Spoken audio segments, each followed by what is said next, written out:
All right, guys, we're going to get right into it. Today we're going to talk about something that's, I think, is pretty important, that's being totally sloughed off, okay?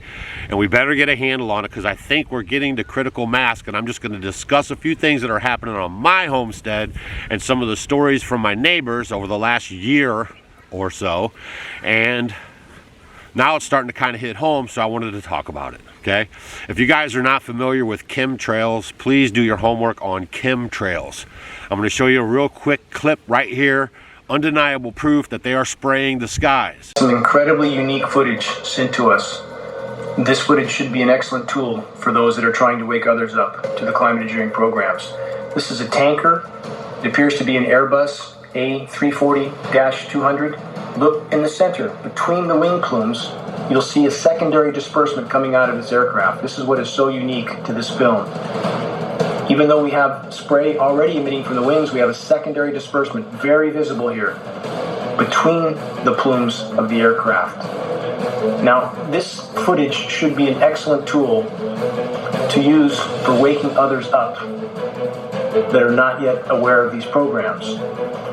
Even the wing plumes should be looked at very closely because you can see that they overlap each other as they emit from the back of the aircraft some distance behind the aircraft. Now, either the jet engines are mounted in a misaligned fashion, which we know is not the case, if someone was to make the argument this is a condensation trail, which it is not, or the nozzles emitting these sprayed plumes are not aligned correctly.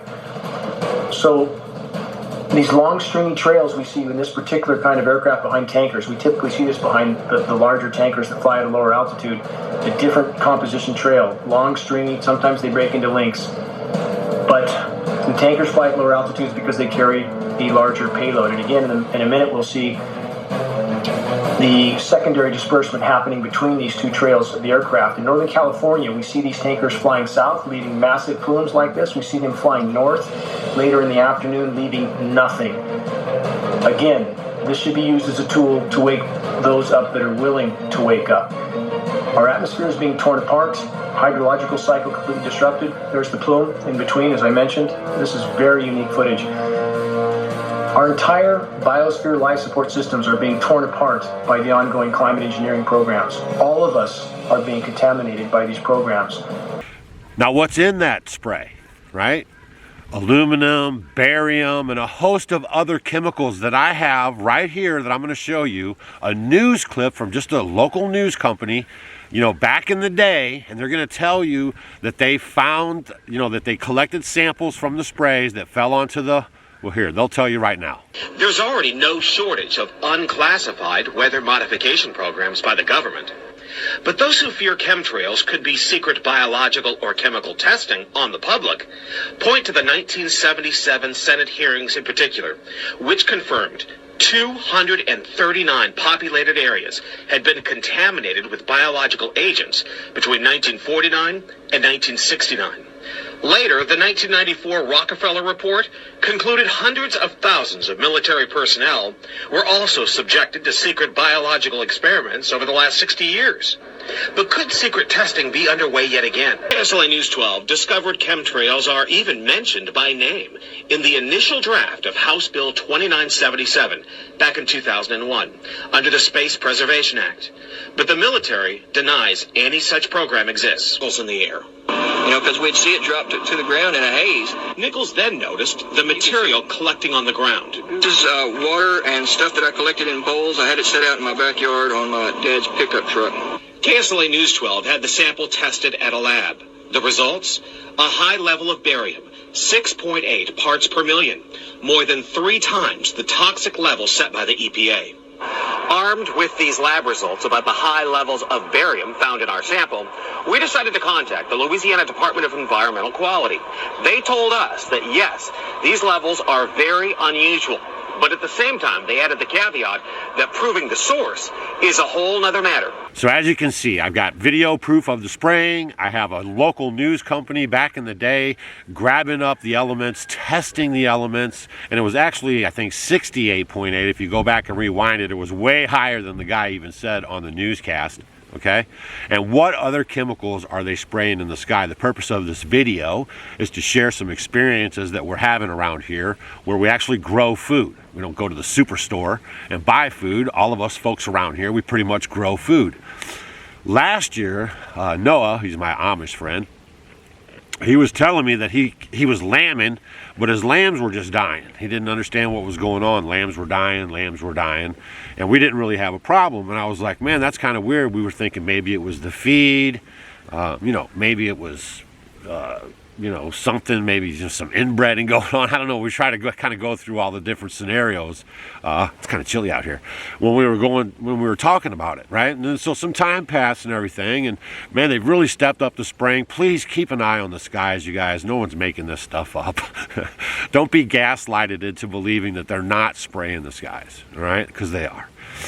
And this year we started lambing. Now, if you guys were watching a video I did a couple of weeks ago, maybe, I showed you that I thought one of the ewes had twins and she left one behind. Well, later on, after I made that video and further investigation, I found there was another ewe who had a bloody tail, but she didn't have a baby.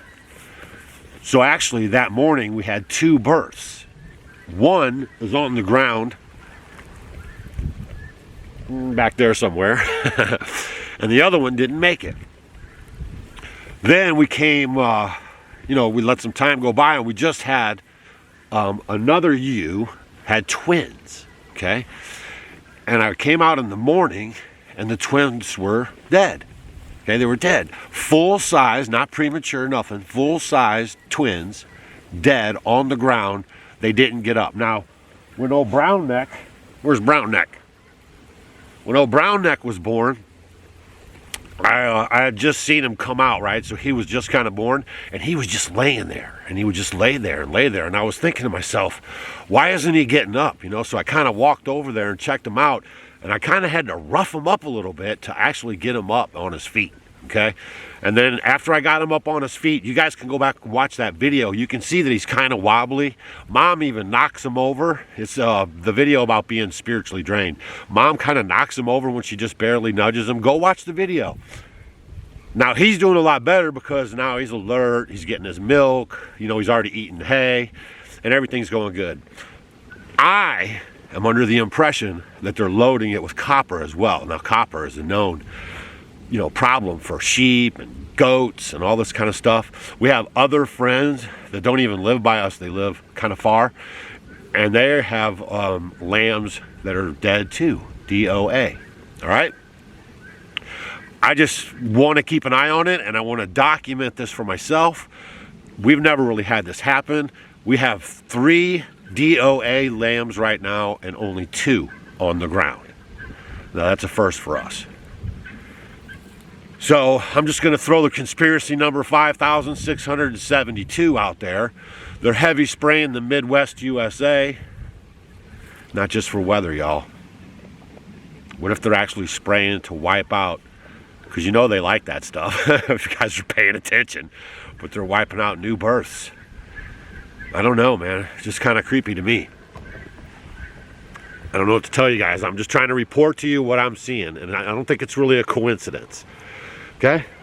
So that's what I got for you guys today. Keep your eyes on the skies. If you guys want to check out that geoengineering, go check that out. Dan Willington has been on it for a long time, trying to warn people about what's going on in our skies. The President of the United States has publicly said they're going to blot out the sun, and they're already trying it. I mean, I don't know how much proof it's going to take for people to realize, what's going on. There's old Brown Neck right there. And there's Beatrice. What's up, Brown Neck? Huh? What's up, big boy? Huh? He's a big boy, huh? Hi, Beatrice. All I got for you guys today, man, and I'm telling you, I love my sheep, and it breaks my heart when I see that, and it just doesn't make sense why full-grown, healthy, they were healthy, weighed good and everything, healthy lambs are coming out and just laying on the ground, and they're not getting up. Never seen it. I've been raising sheep for 13 years. Never seen it. Usually they're up. I mean, seconds. They're up, nudging mom, trying to get the milk within minutes for sure. And these are not even getting up. Share this video with your friends. Keep an eye on the skies. Leave a comment down below if you have livestock and you're noticing this. Please leave a comment down below and share this with your friends who have livestock so they can leave a comment so we can get a good public census on this information. Because I have several of our friends and several other instances where it's happening. And not only did they come out and they don't get up, but they're coming out early. Like we started lambing, normally we're in January, you know, and that's a cycle thing, I get it. You know, normally we have ours in like January, but this year actually was our earliest time we've ever lambed. It was like December, late December, you know, and normally we're in the middle of January when we're lambing. So we were like 2-3 weeks early on the lambing. Leave a comment, share the video, let's get a consensus. We'll see you tomorrow.